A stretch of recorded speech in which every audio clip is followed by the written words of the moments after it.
I think you could argue that Polt's probably the favourite to get out, almost definitely, but then the other three players, any of them could get out. And I think on a good day as well, any of them could probably take down Polt too. So it's a really interesting group where none of it's really kind of predetermined or anything, this could go, there's so many different ways this could go, basically. So let's see what it is going to be as we kick things off into our first Terran versus Terran of the day. It is Frozen Temple, and we're going to see already here Kelazhur putting down that barracks after a gas first.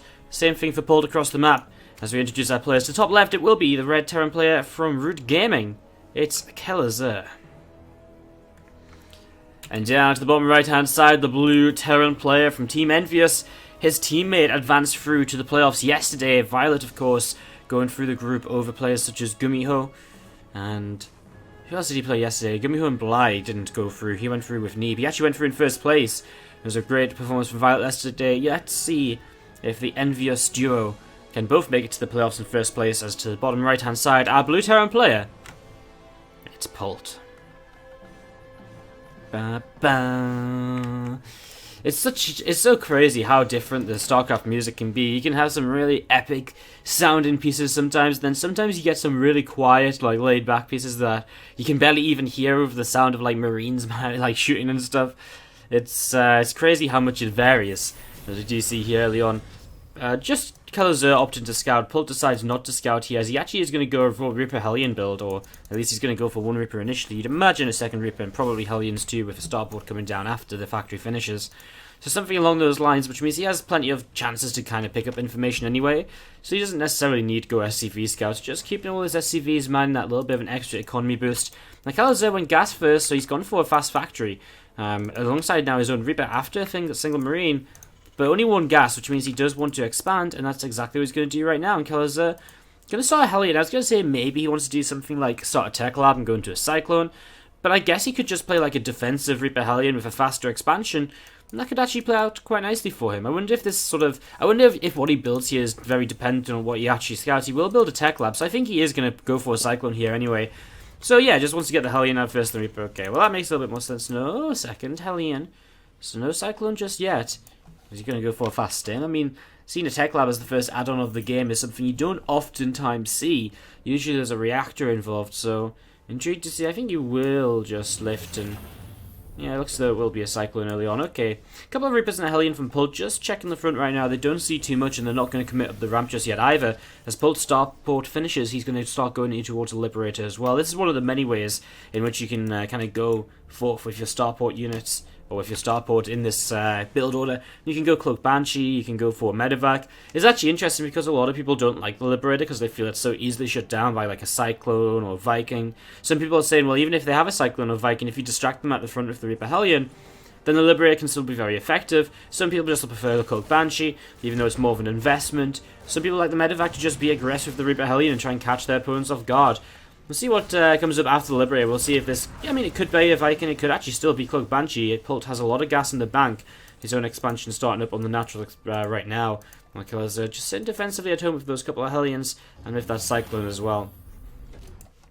The Reaper of Polt, though, did a pretty good job. A couple of workers killed is definitely not anything to kind of laugh at. And Polt does find himself 4 workers behind here early on, so he does have to do something to start coming back in this. 4 Hellions and 4 Reapers. Well, that's a scary force when you consider what Kelazhur has here, which is really not that much. Viking on the way out, the Cyclone coming forwards there. And now he's going to see the Hellions, the Reapers, Cyclone. Oh, he's going to lock onto like a Hellion straight away. Viking comes out. Viking should just go straight onto the Liberator. Cyclone actually gets targeted down here. It's a very interesting trade because, in a way, you sort of feel as though maybe you should land this Viking and kind of get rid of these units on the ground, but I think pushing back the Liberator is the better choice. We are going to see, in the end, Polt is just going to get one more worker because the Cyclone forgot to keep on fighting. That second Cyclone coming out, actually saving the day a little bit. Polt doesn't do too much there. He actually trades armies more than anything, which is not so bad for Kelazhur because he does hold a little bit of a worker lead, and not having lost many workers, he maintains that worker lead now as well. Liberator's still alive. It would have been nice if he'd been able to kill that off. Unfortunately, it wasn't meant to be. After the single Viking, we'll see Polt actually going to switch himself now into his Cloak Banshee. So he is going to go for that Cloak Banshee follow-up just a little bit later than what you thought. Well, than what I thought, I guess. A couple of racks coming down as well. Both players at this sort of point in the game will make that decision as to whether they want to go into the third command center nice and early and defend that off of this 1-1-1 setup, or they'll decide whether they want to go into the extra barracks and really commit to a little bit more kind of bio forces, etc., before they move in towards their third command center. Of course, this time it's actually getting extra barracks from both. No, it's only one extra racks from Kelazhur, so his third CC will still don't come down pretty quick. Whereas Polt will have his third CC a bit later with them a couple of racks coming up. 6 Marines here. They do momentarily, that medevac runs into the Banshee, so you just get some scouting. If you didn't see it before, you'll see it now, researching that cloak. So you'll know Banshee's going to be on the way up as these Marines begin to unload with a medevac here. This could be an okay trade for him, although, that being said, we do start to see, oh, that's unlucky. Just the Cyclone locking on there at the very end. I was going to say, he's beginning to trade okay against the Marines, but with the Viking coming in, the tank as well popping out, there is enough there to push that away. And killing off the medevac's a nice little pick-off from Polt, who still sits 5 workers down in this game. Kelazhur, again, earlier natural command center starting to pay off for him. And, well, also, now he's got that earlier third base too, and obviously that's not come into effect yet. It will come into effect as time goes by. However, here comes the Banshee, and this is Polt's way to just get a bit more damage done and to start kind of equaling out that worker count. And it is working for him so far. Look at that, 8 workers killed, and he will get 9 at least, if not a 10th. Okay, just 9, but actually at the same time into the natural with the Liberator, and so altogether 14 workers killed. Boom, all of a sudden Polt is the one who leads in that worker count, looking good. As we're going to see that Liberator just pulling down the left hand side.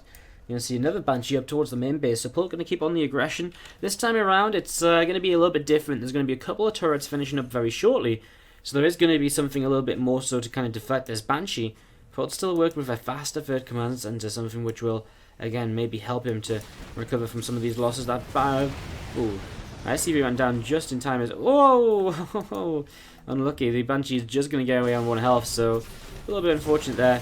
As we see once again the Liberator coming in. This Liberator has been a real nuisance. As sieges once more, and so Polt's going to get it away. And man, how can you deny that the Liberators are very good when you just see it coming in again and again? Someone like Polt just never lets it kind of get taken down for free, you know? Crazy. Crazy stuff. A couple more medevacs going to come up overhead on top of the army. Going to see a few tanks just going to be sieging up here. Medevac's going to load the tanks up, and Marines going to start going across down towards the bottom right hand side. Cyclone going to be sitting up atop the high ground here, so Cyclone atop the high ground. This Liberator does see a couple of medevacs flying by. And there's again Marines, and these medevacs just come forward here. That Cyclone has to back away. Tanks. I mean, these tanks are deadly if they drop. Right now, Kelazhur's a little way away from getting his not plus 3, his stim pack. He gets it now, so he's got stim pack here. Polt's not too far away. The 3 siege tanks, well, they looked as though they could have got a lot done, but in the end they can't. Kelazhur losing those extra workers to the Liberator and the Banshee is really starting to hurt him now. I mean, you can see it, the difference in army supply. That's purely because of the fact here that Kelazhur was just down on income for a little while there. As we see combat shields on the way from both players. Polt does hold a +1 upgrade lead, but he will be behind when it comes to his +1 armor. So if Kelazhur can buy enough time to get both of those upgrades up, that's definitely going to pay off for him. So look at this, he's actually going to get rid of this factory here. Big counterattack across the map by Polt. Is Kelazhur going to have enough to defend? I mean, it is really nice for him. I mean, killing the factory, etc. But he has to make sure he can defend at home, and, well, can he? 4 tanks, so many Marines. And Kelazhur right now isn't even sieged up. Oh, he's going to start pulling back home. It's going to be a little bit late. Starts to target down some of the tanks. The SCVs will be pulled in. It's an awkward fight, and Kelazhur just knows he's lost too much there. So it was nice harassment from him, but he just had to pull back a bit sooner with those siege tanks because he wasn't ready to deal with the events. So I'm not sure what the exact order is, but it'll probably be sorry, I keep saying Root. Polt versus Kelazhur, then Polt versus either Massa or Harstum. Those 2 matches will come up after this.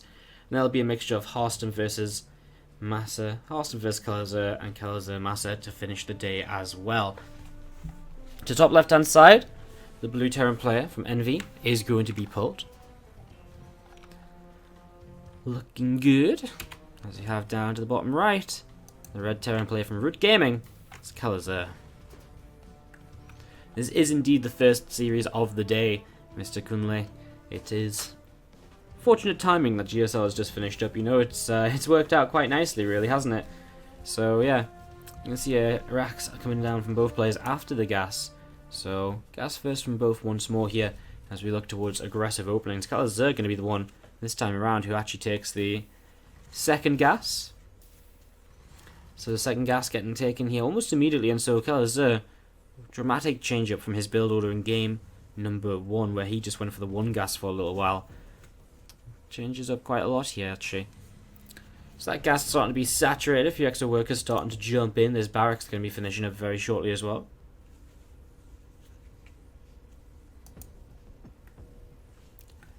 And you see this racks to the top left side going to be finishing as well. So racks to the top left finishes. A marine does start. A factory gets added onto by both players, actually. But of course, the thing that we're watching here from Kelazhur is the fact that because he's double gas, he will probably go Reaper Hellion, and that is what he's starting to build up into right now. No second gas from Polt. It's actually funny, these two players have completely swapped around their build orders. Kelazhur says, well, actually, I liked your build order last time. I'm going to do that now. And Polt just says, well, I'm going to change things up. I'm going to do what you just did. So kind of funny that we're seeing the same build orders as the last game, just performed by the opposite player. There's an SCV coming across here. Kelazhur might opt for the starport proxy. In fact, almost definitely seen the Hellion. The Hellion, the mirror. I can't talk today. Oh, why can't I talk today? It's not a good thing to have happen to you when you're a caster. Proxy in the starport, I mean, that's almost guaranteed when you see the SCV heading up this sort of direction. So starport proxy, that means any sort of Liberator player will hit a little bit faster than usual. Any sort of Banshee player will also hit a bit faster, a bit sooner. Generally, the Liberator proxy is a bit more powerful because with a Banshee proxy, what happens is you sort of send the Banshee in and it doesn't have cloak for a long time, so it's actually not ideal proxying a Banshee nowadays. And it's much better just... you know, but just because so much soft in the TvT, there will be like a Cyclone or something, and at most you know, at least you want to get out there having forced a scan and killing off an SCV or 2. And going in without cloak can be very risky with that sort of methodology, as we see. Command still on the way up over here. The 2 Reapers and the first Hellion are going to come across. Need to be careful if they want to go up that ramp. Kelazhur pays attention though. Does pull back nice and quick. Single SCV from Kelazhur will hold the left hand watchtower, and again that Liberator is on the way up. Currently, actually no anti-air. There was a Widow Mine built by Polt. It's going to sit at the front though, something Kelazhur sees, and he'll be quite happy to see that as well, of course. I mean, again, Widow Mine at the front means if he already knows it's there, he's very well, you know, he's not just going to run up into it. So it does sort of stop him running up the ramp a little bit, but there's absolutely no anti-air just yet. There's the Viking on the way, but man, is that Viking going to take... well, it'll take what feels like an eternity for Polt to come out, while this Liberator will be doing damage. You see Polt actually taking a Hellion loss there. Kelazhur just sneaking up the side of the ramp, which he knows the Widow Mine isn't on. And here we go, Liberator sieges. And Polt has to start pulling workers away. Already 3-4 lost. It's a little bit of a late pullback from Polt. He's actually going to lose the ball. He's still running through this kind of liberation zone. Not ideal. 8 workers killed. And Kelazhur will back away for that Liberator. But a Viking comes out. And so he will just have to come back in and siege up. He's just going to suicide it in now. Polt not paying attention for a little while there. But he does get his workers out in time, apart from 1. And that is just going to be 9 workers killed, but a good Liberator start up there. We are going to see Kelazhur will follow up with the Cloak Banshee now. So, again, you can see he's already rallied back. He's not really worried about the speed of a Banshee. So, obviously, if he wanted to go for Cloak Banshee follow-up, he has to build it on the map proxied now. But initially, it's less likely to be a Cloak Banshee because you do generally want to have that Cloak ready before you go in with the first Banshee. And we're seeing some SCVs repairing up these Hellions here. So Hellions getting repaired up just a little bit. We see a Cyclone from Kelazhur actually going to be moving out onto the map. Going to lock on to a Medevac. That Medevac going to be forced away. Widow Mine actually getting a little bit of damage done there. Goes off on the SCV. But actually now it isn't going to be able to keep those units from coming away. And look at that. Nice actual little play to just friendly fire down the Widow Mine without having to waste a scan or anything. So that's quite nice. Needs to stop attacking his command center now though. Hello Kelazhur. Kelazhur. There we go. Alright. More Hellions being made, actually, by the way, by Kelazhur. Like, no, actually, sorry, I'm misseeing things. What's going on? I'm having a good day. I think I need to open a window or something and get, like, some air into me because I'm just talking nonsense sometimes at the moment. Anyway, Banshee goes forward, Cloak about to finish. There's a turret in place from Polt, realizing that it's very likely we see something like a Banshee follow-up after this sort of opening. I mean, it's exactly what he did before. He's not going to be caught off guard by his own build order. And we're just going to be seeing, again, the Banshee looping around and just finding openings. There's always going to be an opening here and there to get some damage done. Although a nice pull away by Polt with the workers. He hasn't actually lost a worker yet. And so naturally, we'll actually just see a Cloak. And we might see a scan forced. But actually no scan available just yet. There is a turret there as well. And ooh, Kelazhur making a big mistake as he flies right into that turret of his opponent. So that's a big mistake there. Actually, the other Banshee... did it just come back in? I think it just died. It did indeed. Alright, so Kelazhur loses a Banshee. We're going to see the scan coming down.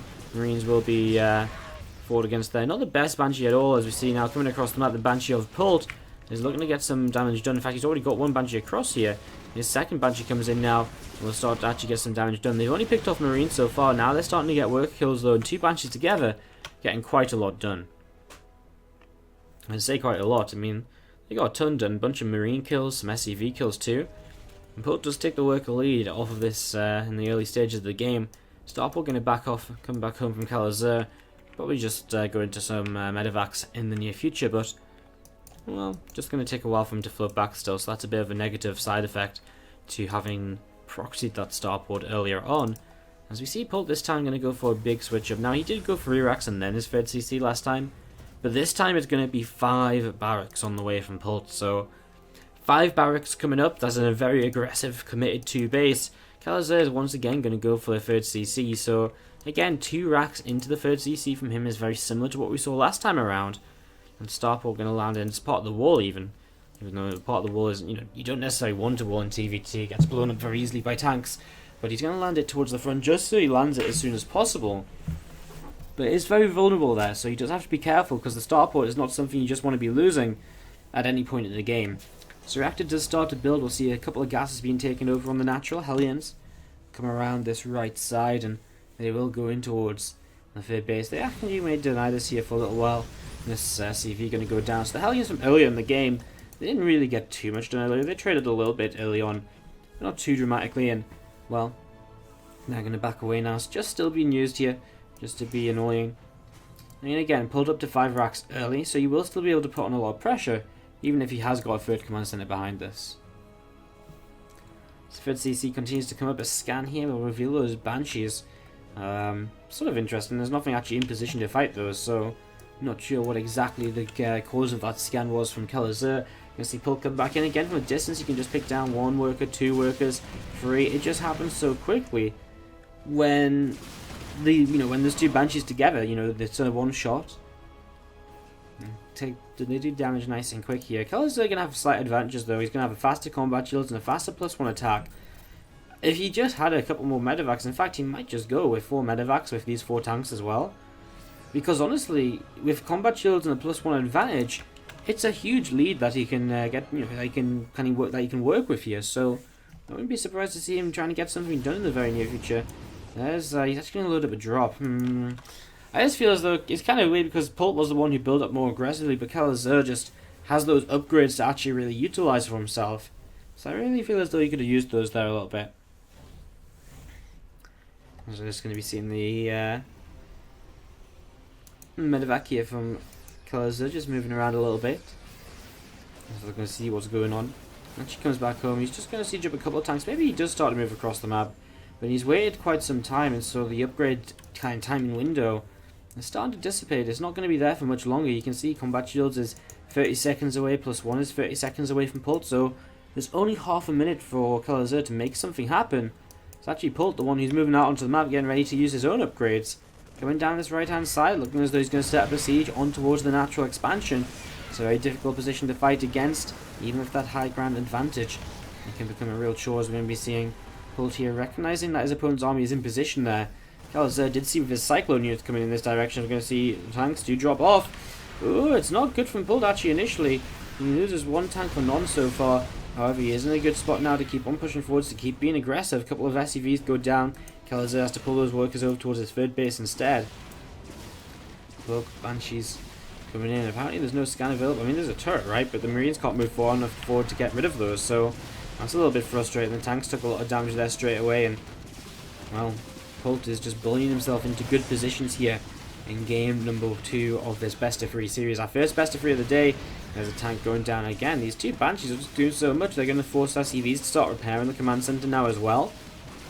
Polt is just continuing to put on the damage and continue to just hurt his opponent here. Kelazhur is, well, again, I was just talking a few moments ago about how Kelazhur maybe had a good potential timing to get across the map with and get some damage done.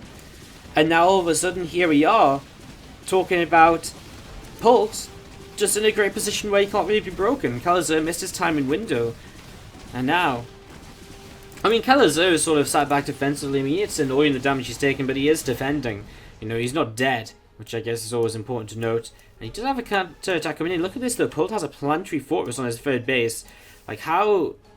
I don't even know. Like that's just brave. I don't even know how to explain it. Like a planetary fortress on the third is crazy. You can see that armory and engineering base does get killed off there.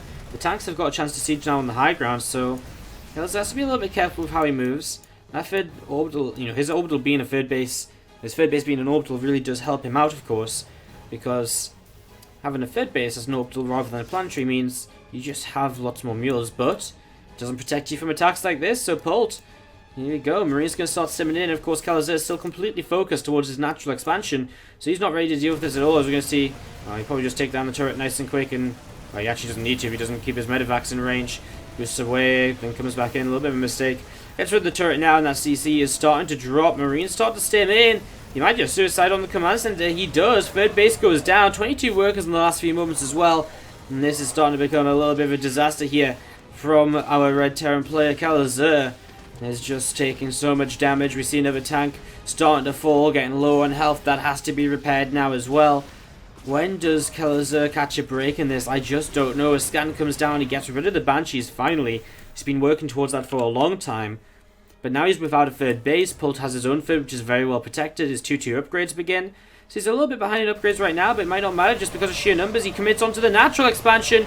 He is not going to get it. A little bit of an overcommitment there by Polt, but Kelazhur moving forwards takes a lot of damage from those tanks once again. Does have to pull back eventually, and Polt going to back away now too. But look at this, Marine's going to come in. Kelazhur, I don't think he realised what he was potentially walking into. He does clean out the last few Marines there. Could have got some medevacs and tanks if he was a bit faster to react to that. Just going to be seeing these medevacs and tanks. Just moving up this right hand side, Marines coming across here from Kelazhur as well. I mean, he wants to set up into a position, he wants to get something done. Problem is, attacking into his opponent's third base is very, very difficult because of the fact that it is a planetary force. We see the tanks landing in a couple different directions from Polt. And it's going to be a good start to this engagement. Tanks have kind of runs out of tanks there, just Kelazhur. And that's going to be GG. Polt will take the first series of the day, 2-0. And it's a solid